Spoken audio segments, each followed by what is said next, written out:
बच्चू कडूंना पराभव दिसत आहे आणि म्हणून ते काल नौटंकी करत होते असा हल्लाबोल प्रसाद लाड यांनी केलाय। कडू अधिकाऱ्यांशी सुद्धा उद्धटपणे बोलत होते। ही नौटंकी त्यांच्यासारख्या नेत्याला शोभत नाही असं ते म्हणाले। तर प्रसाद लाड यांनीही बच्चू कडू यांच्यावर टीका केलेली आहे। बच्चू कडू यांना पराभव दिसत आहे म्हणून ते काल नौटंकी करत होते असा हल्लाबोल प्रसाद लाड यांनी केलाय। कडू अधिकाऱ्यांशी सुद्धा उद्धटपणे बोलत होते। ही नौटंकी त्यांच्यासारख्या नेत्याला शोभत नाही असं लाड म्हणाले। तर प्रसाद लाड नेमकं काय म्हणालेत पाहूयात।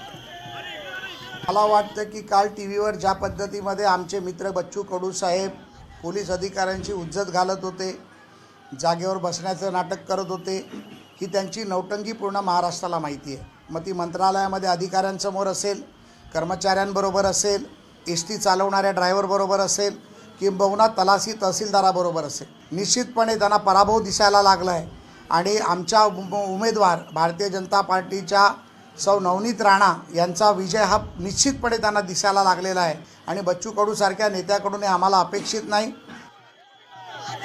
अमरावतीमध्ये आता राजकीय वातावरण तापलेलं आहे।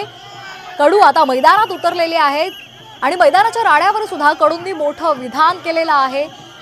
वार पलटवार इथे अमरावतीमध्ये आपल्याला पाहायला मिळत आहेत। नवनीत राणा यांनी सुद्धा बच्चू कडू यांच्यावर टीका केलेली आहे आणि ही थेट दृश्य आपण पाहतोय। अमरावतीमधली ही थेट दृश्य आहेत। बच्चू कडू यांची प्रचार रॅली सध्या सुरू आहे।